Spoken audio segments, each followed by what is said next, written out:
la une ce soir, dans le monde, le combat pour l'environnement prend de plus en plus la voix des tribunaux afin d'amener les États à respecter leurs engagements climatiques. En Côte d'Ivoire, ce sont les résultats du baccalauréat de la session 2020 qui préoccupent. Plusieurs candidats, surpris de constater la mention fraude sur leur colonne, se sont rendus à la direction des examens et concours. Reportage dans ce journal. Et puis le film documentaire intitulé La révolte des abeilles a enfin été présenté au grand public ce samedi 15 août au Palais de la Culture d'Abidjan. Et c'est ici que prend fin les titres. Heureuse de vous retrouver en ce lundi, bonsoir et bienvenue. Une nouvelle traînée de fioul s'est déversée du Wakashio, échoué au large de l'île Maurice depuis le 25 juillet.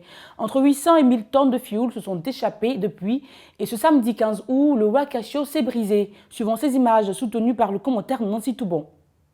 Depuis 3 jours que le pétrolier nippon s'est brisé en deux, les secours sont à pied d'œuvre pour pomper les 90 tonnes d'hydrocarbures restantes. Les secours courent pour éviter les dégâts supplémentaires. La partie restante du bateau est encore coincée dans le récif. Au total, près de 1000 tonnes d'hydrocarbures se sont déversées sur la côte est mauricienne depuis une semaine. Le gouvernement mauricien et la compagnie maritime japonaise Nagashiki, propriétaire du navire, ont été très critiqué pour le délai d'intervention. Sollicité par l'ONG Greenpeace sur la responsabilité et les mesures d'indemnisation, Kiyoaki Nagashiki, président de la compagnie Nagashiki Shipping, s'est dit conscient de la responsabilité de son groupe.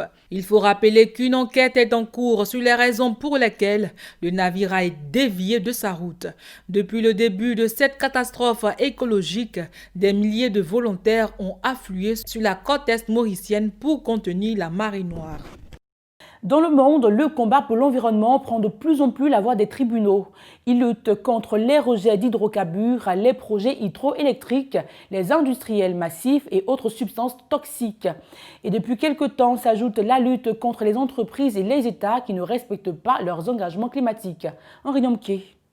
Delta du Niger, sud-est du Nigeria, depuis plus de 50 ans, de larges zones autrefois fertiles et poissonneuses ont été complètement dévastées par l'industrie pétrolière. Principaux accusés, l'État nigérian et surtout une multinationale qui a utilisé toutes les armes procédurales pour éviter de rendre compte de ses actes devant la justice.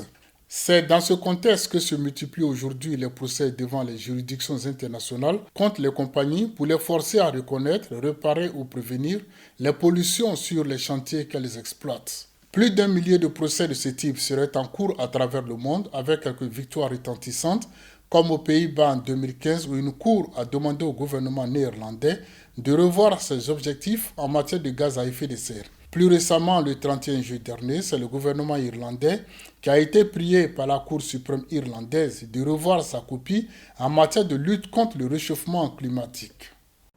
Comme annoncé dans les titres, après les résultats de baccalauréat de la session 2020 en Côte d'Ivoire, plusieurs candidats ont été surpris de constater la mention fraude sur leur colonne.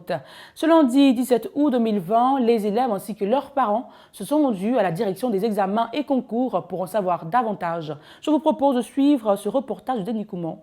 Après la proclamation des résultats du baccalauréat 2020, plusieurs élèves accompagnés de leurs parents étaient devant les locaux de la DECO ce lundi pour protester contre le cas de fraude inscrit sur leur colonne. Mon résultat affiche fraude. Et dans cette fraude-là, il est dit motif de la fraude, copie semblable.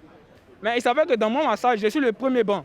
Et comment se fait-il que le premier dans la salle a déjà eu le cas de fraude? Et celui qui est derrière moi, il a été admis. C'est pas possible. Quand les élèves étaient en salle, n'avait-il pas de surveillant pour ça? N'avait-il pas de directeur des salles? N'avait-il pas de président du jury? Pour les parents d'élèves, il est inadmissible que seuls les élèves portent la sanction. Ils s'inquiètent du sort réservé à leurs enfants et de l'impact de la sanction sur leur avenir. Interpeller l'État de Côte d'Ivoire sur un fait. C'est vrai, ils ont mis les motifs copies semblables. On n'est pas contre ça. Mais il faut qu'on aille plus loin. C'est-à-dire qu'on prouve aux parents, on montre aux parents les preuves palpables. Et ensuite, il faudrait qu'on remonter la chaîne. Parce que dans une salle, si on déclare tout le monde fraude, il y a eu un surveillant quand même. Il y a eu un surveillant, il y a eu aussi président des centres, ainsi de suite. Pourquoi tous ceux-là ne sont pas impliqués dans la fraude et c'est le candidat seul qui est sanctionné? C'est injuste. Il a 21 ans cette année. Et cas de fraude, je ne sais pas dans quel domaine, parce qu'on n'a pas pris un flagrant délit de fraude dans sa salle. Donc je suis inquiète. S'il a un cas de 5 ans ou un cas de 3 ans, 2 ans, il ne peut pas passer de concours, il ne peut pas faire une grande école, parce qu'avec ce relevé, je ne peux rien faire pour lui. C'est un délinquant que j'aurais fabriqué pour la société. Donc c'est ce qui me fait très mal. Il faut qu'on enlève le cas de fraude pour que mon enfant aille à l'école. Il est orphelin de père. Je suis sa mère, je ne travaille pas. Les parents d'élèves souhaitent que les autorités se penchent sur la situation et plaident pour qu'une solution soit trouvée pour ne pas pénaliser leurs enfants. Nous demandons à notre hygiène, à Maman Kadia, à la directrice de la DECO, vraiment d'avoir un œil regardant sur ce problème. Parce que la mention fraude là, ça pénalise nos enfants. 5 ans, en tout cas sans composer sur le territoire national là, ce n'est pas bon. C'est une perte pour les parents et c'est un retard aussi pour les enfants. On ne casse rien. On manifeste en tout cas notre mécontentement en tant que parents. La fraude peut être décelée pendant la composition, mais l'on peut aussi la découvrir pendant la correction. Elle est punie par la loi et les contrevenants encourent l'exclusion à ce même examen sur une période d'1 à 5 ans.